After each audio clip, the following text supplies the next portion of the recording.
आज आज का जो हमारा टॉपिक है वो है मस्कुलर डिस्ट्रॉफी। बहुत इंपॉर्टेंट टॉपिक है, बहुत ज्यादा। मतलब इस चीज के लिए इंपॉर्टेंट नहीं है क्योंकि ये एग्जाम बेस से तो मतलब इसका इंपॉर्टेंस हम बात ही नहीं कर सकते, मगर ये इतना वर्ल्ड वाइड इतना ज्यादा फैली हुई डिसीज है और एक लाइफ थ्रेटनिंग डिसीज है जिसका कोई इलाज नहीं है। सिर्फ और सिर्फ एक फिजियोथेरेपिस्ट ही होते हैं जो इसका ट्रीटमेंट कर सकते हैं, यानी आप लोग ही हैं जो इसका ट्रीटमेंट कर सकते हैं।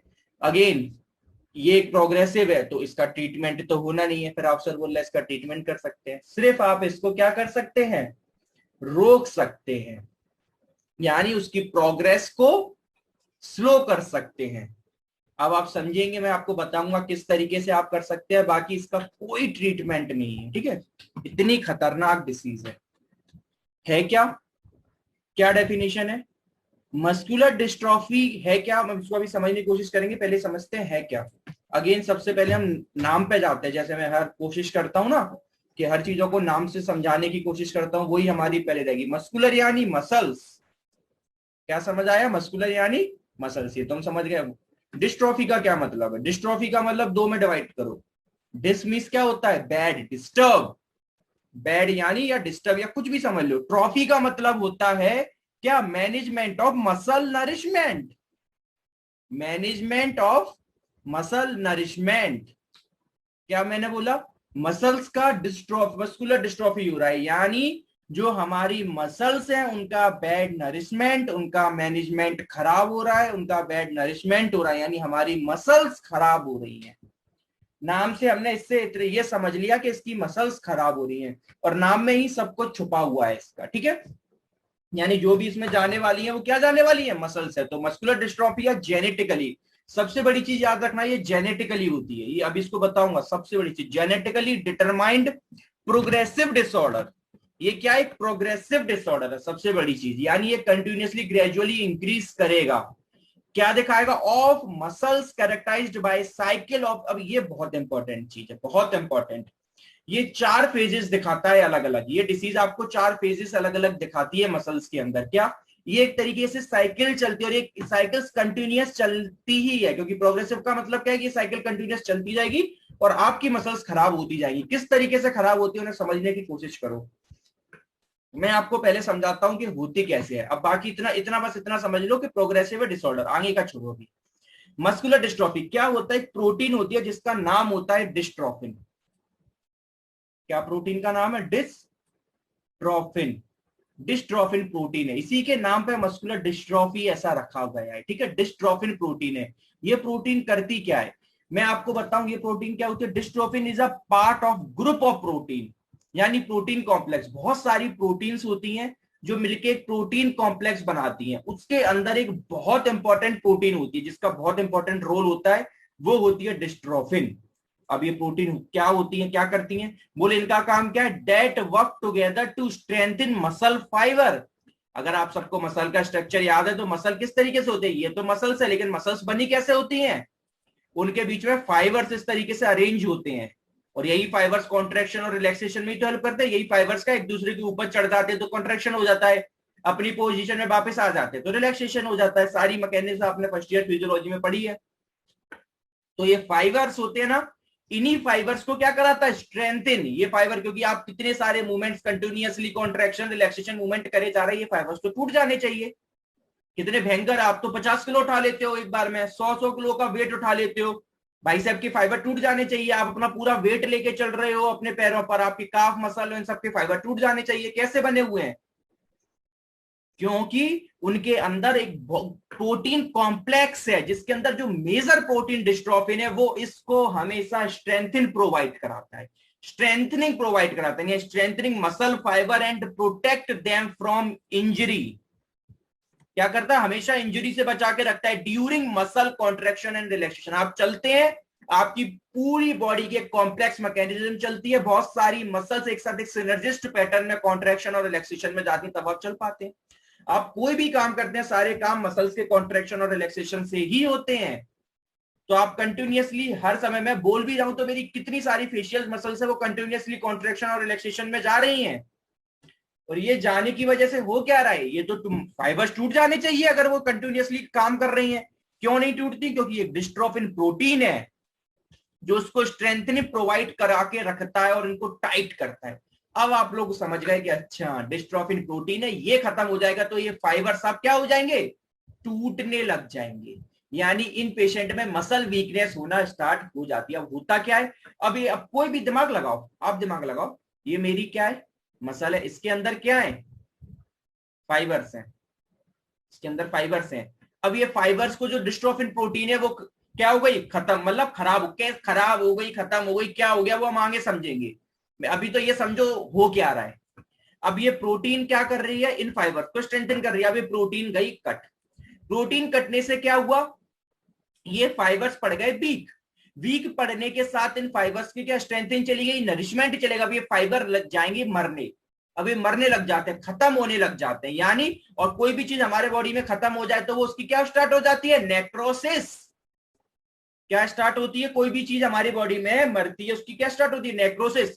तो इन फाइबर्स की नेक्रोसिस स्टार्ट हो जाती है। यानी पहला फेज होता है मसल फाइबर नेक्रोसिस। क्या होता है कि डिस्ट्रोफिन प्रोटीन कमी होने के से फाइबर नेक्रोटिक में जाते हैं, नेक्रोसिस में चले जाते हैं। ठीक है भैया, चलेगा, अच्छी बात है। तो क्या हमारी बॉडी दूसरे फाइबर बनाने की कोशिश नहीं करती क्या? बिल्कुल करती है। यानी बॉडी जो नेक्स्ट स्टेप चलाती है वो होता है रीजनरेशन। यानी एक साइकिल चल रही है कि पहला डिस्ट्रोफिन प्रोटीन की कमी हुई जिसकी वजह से मसल फाइबर नेक्रोसिस हुआ। ठीक है, मसल फाइबर नेक्रोसिस अच्छी बात है। उसके बाद क्या हुआ? हमारी बॉडी कोशिश करती है कि रीजनरेट करो, फाइबर दोबारा बनाओ। तो बॉडी ने रीजनरेशन स्टार्ट करा, मगर रीजनरेशन तो कर देती है, लेकिन रीजनरेशन करे कैसे? डिस्ट्रोफिन है ही नहीं, डिस्ट्रोफिन है ही नहीं। तो डिस्ट्रोफिन ना होने की वजह से जो अब जो फाइबर बनते हैं ना वो फाइब्रोटिक हो जाते हैं, क्योंकि वो कॉन्ट्रेक्शन रिलैक्सेशन कर नहीं पाते और वो कैसे हो जाते हैं? फाइब्रोसिस। यानी वो कोई मूवमेंट नहीं कर पाते, वो एकदम स्टिफ हो जाते हैं। एकदम कैसे फाइबर हो जाते हैं? वो एकदम स्ट्रिप्ड फाइबर हो जाते हैं। यानी अब जो फाइबर बनेंगे वो कैसे फाइबर बनेंगे? वो बनेंगे फाइब्रोसिस। और यही फाइबर्स खट्टे हो के बाद में फैटी टिश्यू का क्या स्टार्ट कर देते हैं? फैटी टिश्यू बनना स्टार्ट कर देते हैं। यानी ये जो फाइबर्स हैं अब ये क्या सब एक साथ खट्टे होकर चिपक के गुच्छा बना ले, एक तरीके से एक्यूमुलेशन स्टार्ट कर देते हैं और सब चिपक जाते हैं। मगर जो उनकी प्रॉपर्टी होती है कॉन्ट्रैक्शन रिलैक्सेशन वो कंप्लीटली हो जाती है खत्म। समझ रहे? फाइबर तो बने मगर वो कैसे हो गए? फाइब्रोटिक हो गए। ठीक है, तो फाइब्रोसिस के बाद ये फाइबर किस में चले गए? फैटी टिश्यूज में। और ये कंटिन्यूअसली साइकिल चलती जा रही है और आपके बॉडी के हर मसल फाइबर इसी तरीके से खत्म होते चले जा रहे हैं। ठीक है, ये साइकिल ने क्या बोला कि जेनेटिकली है, मैं बताऊंगा कैसे जेनेटिकली है determined progressive disorder muscle characteristic. Cycle चल रही है, मसल फाइबर नेक्रोसिस हो रही है, बॉडी फिर रीजनरेट कर रही है, मगर फाइब्रोसिस हो रही है। क्यों? क्योंकि डिस्ट्रोफिन प्रोटीन है ही नहीं और उसकी वजह से जो सारे फाइबर्स है वो रिप्लेसमेंट हो रहे हैं किससे? फैटी टिश्यू से। इसीलिए जब आपको स्टार्टिंग में, जब किसी पेशेंट को स्टार्टिंग में मस्कुलर डिस्ट्रॉफी होती है तो उसके मालूम क्या नजर आता है? Pseudo hypertrophy. Pseudo hypertrophy. अब हाइपरट्रॉफी से तो आप बोलोगे सर हाइपरट्रॉफी माना मसल की तो ग्रोथ हो रही है, जो लोग जिम जाते हैं उन लोग की हाइपरट्रॉफी होती है ना, मसल बढ़िया, मसल बल्क बढ़ रहा है, बाइसेप ट्राइसेप बन रहे हैं। इन लोगों में कैसे हो रही है? सूडो हो रही है, यानी फॉल्स हो रही है। क्यों? क्योंकि स्टार्टिंग के फेज में मसल में ग्रोथ तो देखेगी, ऐसा लगेगा अरे मसल बड़ी बड़ी हो रही है, लेकिन वो क्यों हो रही है? क्योंकि वो सारे फाइबर चिपक गए हैं। तो वो लेकिन कोई हाइपरट्रॉफी नहीं है, वो सूडो हाइपरट्रॉफी, मगर वो स्टार्टिंग फेज में दिखता है। फिर उसके बाद क्या होने लग जाता है? उसके बाद जब कंप्लीटली फाइबर पूरे के पूरे चिपक जाते हैं फिर उनकी ड्यूरिंग, अब आप कोई मसल में मूवमेंट कर नहीं पाएंगे, मसल में मूवमेंट नहीं होता, फिर वो फाइबर्स होने लग जाते हैं खत्म और मसल वास्टिंग स्टार्ट हो जाती है। Then pseudo hypertrophy leads to atrophy. फिर एट्रॉफी होना स्टार्ट हो जाती है, मसल बल्क खत्म होने लग जाता है। शुरुआत में तो बढ़ता है, शुरुआत में एकदम मसल का बल एबनॉर्मल बढ़ने लग जाएगा, लेकिन वो मसल बल कोई काम का नहीं है क्योंकि आप कोई मूवमेंट नहीं कर पाएंगे। फिर उसके बाद मूवमेंट ना करने की वजह से कुछ 1-2 महीने उसके बाद एट्रॉफी होना स्टार्ट हो जाती है, यानी मसल वास्टिंग होना हो जाती है, सारी मसल शॉर्ट हो जाती है। पेशेंट इतना कमजोर होने लग जाता है, उसकी मसल्स इतनी पतली होने लग जाती है कि पेशेंट इतना ज्यादा फ्रैक्चर के लिए प्रोन हो जाता है। क्यों? क्योंकि हमारी मसल्स फ्रेमवर्क बनाती हैं, सारे हमारे स्केलेटन सिस्टम में उसको पकड़ के रखी हुई, वरना सारी बोन टूट जाए। तो ये मसल्स इतनी पतली हो जाती है कि पेशेंट इतना ज्यादा फ्रैक्चर के लिए प्रोन हो जाता है कि वो थोड़ा अगर चलने की भी कोशिश करता है उसमें फ्रैक्चर होने लग जाता है। पहली बात तो चल ही नहीं पाता क्योंकि मसल बल्क नहीं है, तो वेट ट्रांसफर कैसे होगा, चलेगा कैसे, चल नहीं पाता। और थोड़ा बहुत भी कुछ अगर चलने की कोशिश करेगा, थोड़ा भी गिरा, एकदम बोन टूट जाती है। इसको ग्रीन स्टिक फ्रैक्चर में बोलने लग जाते हैं। जैसे ग्रीन स्टिक होती है ना, थोड़ा भी कुछ करा चटाक टूट जाती, नहीं नहीं, इसी तरीके से इनकी क्या बोन्स पे जब वेट बहुत ज्यादा, मसल खत्म हो गई, बोन्स पे वेट आने लग गया, तो अगर थोड़ा भी वेट ज्यादा हुआ बोन टूटने लग जाती है। ठीक है, तो muscular dystrophy refers to a group of disorder. ये क्यों बोल, इसकी एक डेफिनेशन और है, इसे ग्रुप ऑफ डिसऑर्डर क्यों बोल रहा है, क्योंकि भैया मसल वास्टिंग से क्या, मसल वास्टिंग तो हुई, उससे क्या हुआ, कितनी सारी, आप इमेजिन करो जब आप वेट ही ट्रांसफर नहीं करा पाओगे, आप कंप्लीटली पैरालिसिस हो जाओगे, फ्रैक्चर के लिए प्रोन हो जाओगे, स्कॉलियोसिस, लॉर्डोसिस, इतनी ज्यादा प्रॉब्लम्स अभी आप खुद देखोगे, इतनी ज्यादा डिसऑर्डर्स बॉडी के अंदर डेवलप होने लग जाते हैं कि पेशेंट की डेथ बहुत कॉमन हो जाती है, बहुत कॉमन हो जाती है। अभी आप खुद देखोगे कि आप खुद बोलोगे इतने ज्यादा ग्रुप ऑफ डिसऑर्डर होने लगते हैं that involve a progressive loss of muscle mass. मैंने बोला ना, देखो अभी यहाँ स्टार्टिंग में क्या बोला कि फैटी टिश्यू डिपोजिशन होने की वजह से सूडो मस्कुलर डिस्ट्रॉफी हो रही थी। अब कुछ लोग कंफ्यूजन होते हैं कि सर पहले तो सूडो हाइपरट्रॉफी हो रही है, फिर आप बोल रहे हो कि मसल मास लॉस हो रहा है। तो स्टार्टिंग में सूडो मसल हाइपरट्रॉफी तो दिखती है, मगर कुछ टाइम पीरियड तक, जब तक रीजनरेशन चल रहा होता है, जहां पूरे मसल फाइबर एक तरीके से उसमें फैटी टिश्यू में कन्वर्ट हो गए होते हैं, फिर मूवमेंट ना होने की वजह से मसल लॉस होना स्टार्ट हो जाता है and consequent loss of strength. हम जानते हैं सब कुछ, हमारा स्ट्रेंथ तो सारे काम हम मसल्स की वजह से ही तो कर पा रहे हैं। और अभी मैं आगे बताऊंगा, आपकी बॉडी में 3 मसल्स होती हैं। कौन कौन सी मसल्स होती हैं? स्केलेटन मसल्स, स्मूथ मसल्स और कार्डियक मसल। कौन सी? कार्डियक मसल, यानी जो स्केलेटन मसल है जो हमारा पूरा फ्रेमवर्क बना रही है, स्मूथ मसल हमारे सारे ऑर्गन बना रहे हैं, और कार्डियक मसल हमारा हार्ट को बना रहा है। यानी ये तीनों मसल इन्वॉल्वमेंट में आती हैं। इसके डिफरेंट डिफरेंट टाइप्स में पढ़ोगे किसमें कौन सी इन्वॉल्वमेंट में आती है, मगर मोस्टली सबसे ज्यादा इन्वॉल्वमेंट में आती है स्केलेटन मसल, फिर उसके बाद कार्डियक मसल इन्वॉल्वमेंट में आती है, लेस में आती है स्मूथ मसल, यानी ऑर्गन सबसे लास्ट इन्वॉल्वमेंट में आते हैं। और आप दिमाग लगा लो, स्केलेटन मसल तो ठीक है, कार्डियक मसल हो गया यानी हार्ट की प्रॉब्लम पे, हार्ट कॉन्ट्रैक्शन ही नहीं कर पाएगा, कॉन्ट्रैक्शन काम खत्म। स्मूथ मसल, लंग्स अफेक्ट हो जाएंगे, पेशेंट सांस ही नहीं ले पाएगा, रेस्पिरेशन अरेस्ट हो जाता है, उससे डेथ हो जाती है। तो कितने खतरनाक चीजें होने लग गई हैं। ठीक है, अब ये होता कैसे है, जरा इसको हम एक बार समझने की कोशिश करते हैं। ठीक है, अब पूरा का पूरा समझना, ये जो मैं अभी आपको समझाने वाला हूं ना, ये सारा का सारा आप क्लास 12th में पढ़ के आए हो हेरिडिटी चैप्टर में, उसी को लेके जरा मैं समझाऊंगा, कोशिश करना। ये होता है एक जेनेटिक डिसऑर्डर, एक जेनेटिक डिसऑर्डर है। ये कौन सा जेनेटिक डिसऑर्डर है? ये है एक्स लिंक्ड क्रोमोजोमल डिसऑर्डर। अब आप जानते हैं फीमेल में क्या होता है? एक्स एक्स, मेल में एक्स वाई। अब मैंने क्या बोला कि ये कौन सा जेनेटिक डिसऑर्डर है? एक्स लिंक्ड, यानी जो किसका प्रेजेंट है वो किस पर प्रेजेंट है? एक्स पर प्रेजेंट है। यानी अब आप खुद दिमाग लगा सकते हो कि इसके ये किस में ज्यादा होगा? कौन है? मेल्स में। क्यों? क्योंकि मेल में सिंगल एक्स है। अगर एक एक्स में भी अगर ये वाला आ गया तो मेल को सीधा मस्कुलर डिस्ट्रॉफी होना है, बल्कि फीमेल इसकी जनरली कैरियर होती है।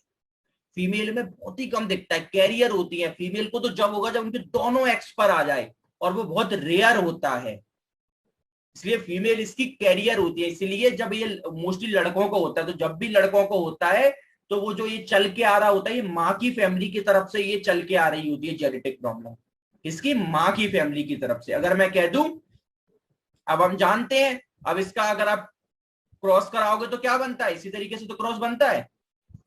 एक्स क्या बनेंगे? एक है डबल है वो एक्स एक्स, एक्स बाय, फिर एक्स एक्स, और फिर एक्स बाय, बनते हैं 4 बच्चे बनेंगे। इनके पेरेंट बनेंगे 4, इस तरीके से 4 बच्चे बनते हैं अलग अलग, 2 गर्ल्स 2 मेल, 2 फीमेल 2 मेल।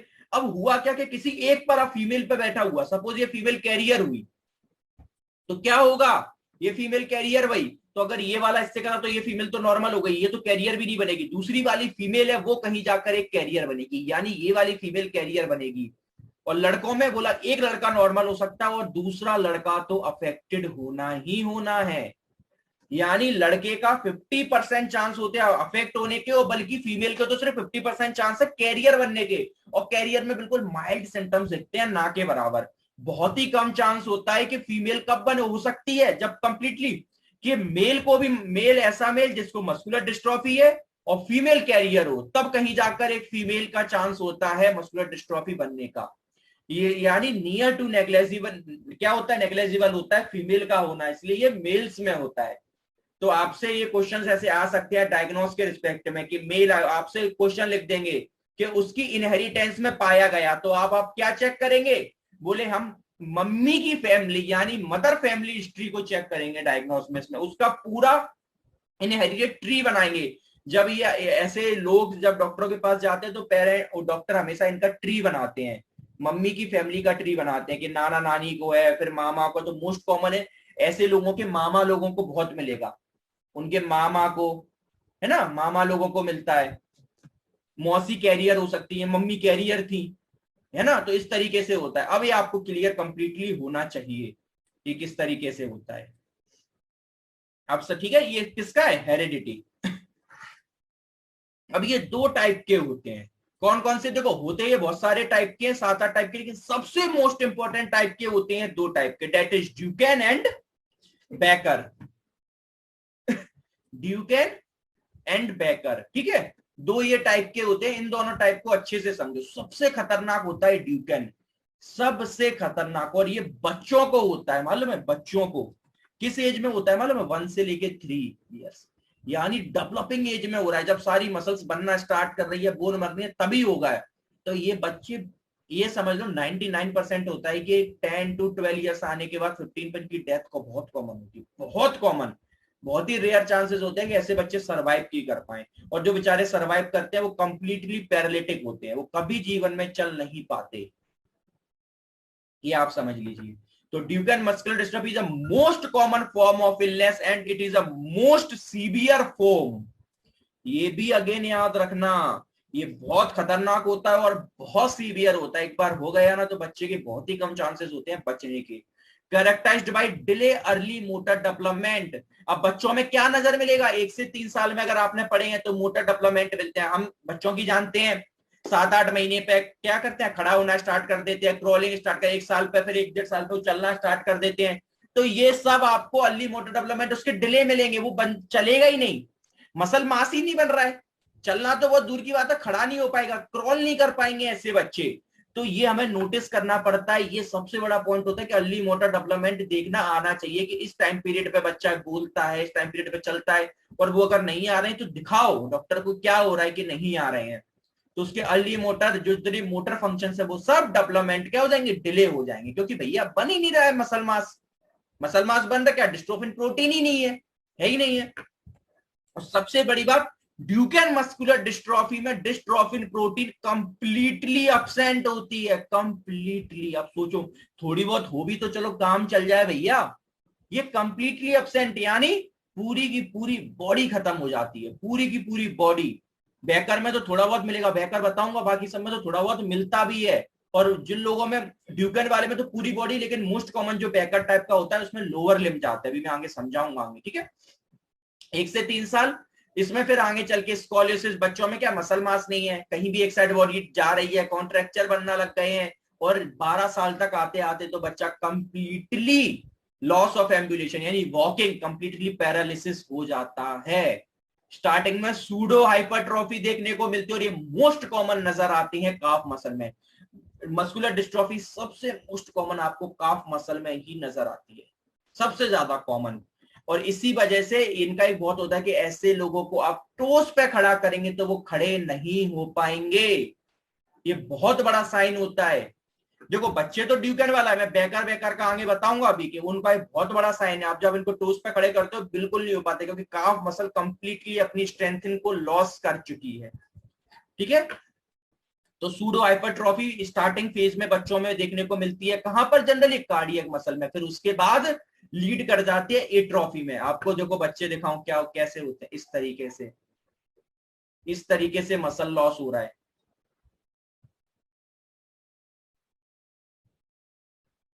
इस तरीके से देख रहे हो, ये 2 साल 6 साल, मैंने कहा ना 12 साल तक आते आते तो कंप्लीटली मसल लॉस हो गया। इस देख रहे हो पूरा काफ मसल, सारी मसल्स खत्म हो गई बॉडी की, इस तरीके से, है ना। और ये देखो काफ मसल कैसी दिख रही है, फूली हुई, जैसे बढ़िया इसने एक्सरसाइज जिम करी हो। जिम लोग जाते ना उनकी इस तरीके से बाहर निकली होती हैं, तो आपको लगेगा पूरी बॉडी तो सूख गई है, लेकिन काफ मसल इस तरीके से भरी हुई दिख रही है बाहर भयंकर। क्यों? क्योंकि सूडो हाइपरट्रॉफी फिर बाद में ये ट्रॉफी को लीड कर जाती है। इस तरीके से नजर आता है पेशेंट को। और आप ये देखेंगे तो ये देखो, ये डायग्राम भी दिख रहा है कि मदर कैरियर होती है, दिख रहा है रेड साइन और व्हाइट, और फादर को नॉर्मल है, तब इस तरीके से डेवलप होता है। ये मैंने अभी आपको पूरा जो ऊपर डायग्राम बना है मैंने कंप्लीटली अभी आपको समझा के आया हूँ, ठीक है, कोई दिक्कत नहीं, इस तरीके से होता है, ठीक है। ड्यूकेन, ये ड्यूकेन मस्कुलर डिस्ट्रॉफी, ये मोस्ट सीवियर फॉर्म है। दूसरा होता है बैकर। बैकर डेवलप होता है आपकी कौन सी एज में, 10 to 20, और ये जनरली आपके पास पेशेंट आते हैं, बच्चों वाली तो होती है ऐसे पेशेंट बहुत बहुत। मैं खुद एक ऐसे पेशेंट को ट्रीट कर चुका हूं जिसको अर्ली स्टेज 18 ईयर ओल्ड में जो जिम जाता है उसकी इतनी हैवी बॉडी थी कि आप देख के रह जाओगे। और ये मोस्टली काफ मसल इन्वॉल्वमेंट, उसके सिर्फ और सिर्फ लोअर लिम्ब इतने पतले होते चले जा रहे हैं, इतने पतले होते चले जा रहे हैं, उसकी अपर बॉडी देख लोगे तो इतना मसल है भयंकर, और लोअर बॉडी में कंप्लीटली मसल लॉस उतरा है। अब वो चल भी नहीं पा रहा, बल्कि वो इतना हैवी और सडन एकदम लॉस दिखने लग गया, और इतना प्रोग्रेसिवली है कि पहले तो उसका, अब तो उसका खड़ा होना भी बंद हो गया है, और फ्रैक्चर के लिए इतना प्रोन हो गया, बार बार फ्रैक्चर होते रहते हैं, ठीक है। तो ये बैकर डिस्ट्रोफी ये किसी 10 to 20 ईयर्स पे दिखती है, और ये थोड़ी रेयर होती है। किसके कंपेयर में? क्योंकि मैंने बोला मोस्ट कॉमन ड्यूकेन है और मोस्ट सीवियर है, उससे थोड़ी लेस सीवियर होती है। क्यों? क्योंकि इसमें डिस्ट्रोफिन प्रोटीन कंप्लीटली एब्सेंट नहीं होती, यानी कुछ अमाउंट में जरूर होती है, और ये मोस्टली आपके लोअर लिम्ब अफेक्ट होते हैं, अपर लिम्ब और आपका फेस बेस कंप्लीटली बचा हुआ होता है ना, ऑर्गन हार्ट ऐसा ये सब बचे हुए होते हैं। बस ऐसे पेशेंट जिनको बैकर हुई है वो चल नहीं पाते, बाकी सब आप ऊपर नॉर्मल देखोगे तो इतने नॉर्मल दिखते हैं जिसकी कोई नहीं है, बाकी सब कंप्लीटली नॉर्मल। अगर मैं आपको देखो उसमें बैकर वाला देखता हूँ, अगर बैकर वाला आप होगा तो आपको दिखाऊं,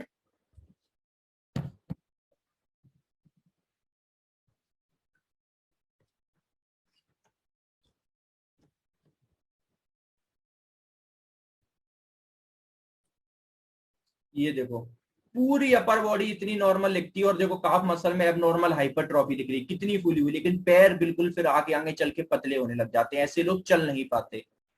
हाँ, और कोई अगर मैं आपको डायग्राम इसमें, ये देखो ये कितना प्यारा, ये देख रहे हो काफ मसल में हाइपरट्रॉफी, तो क्वाड सैम्स खत्म ही हो गई, कंप्लीटली खत्म हो गई, और बाकी अपर बॉडी बिल्कुल नॉर्मल होती है इन लोगों की।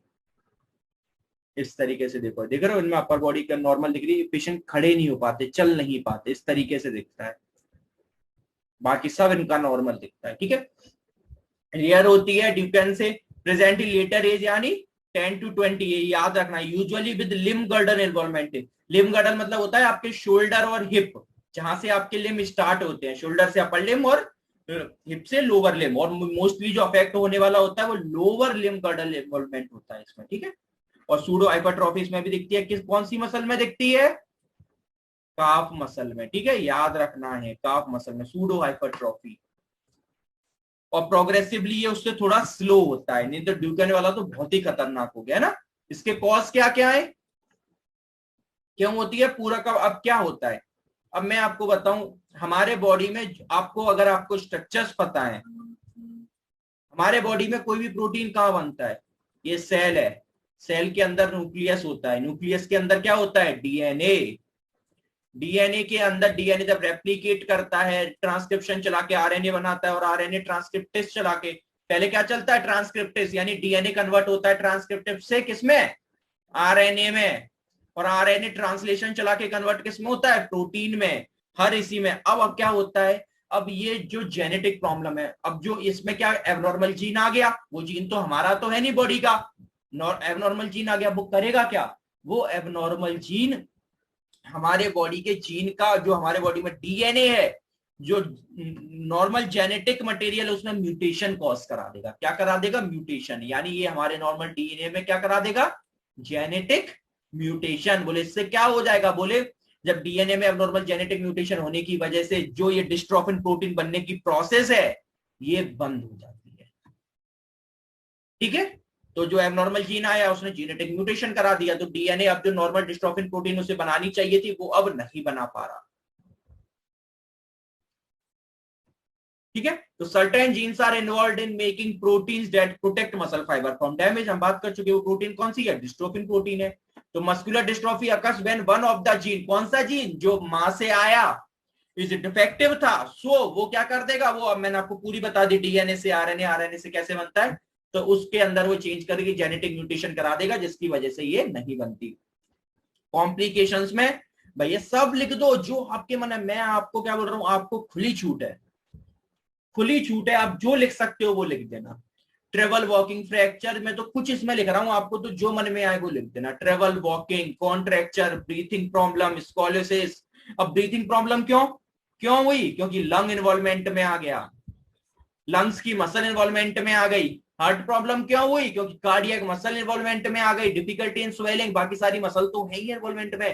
Progressive muscle wasting, poor balance, scoliosis. Waddling gait मालूम क्या होता है? हमारी मसल से एक तरीके से एकदम एक झुक झुक के चलता है, पहले एक साइड झुक के चलेगा फिर दूसरी साइड झुक के चलेगा।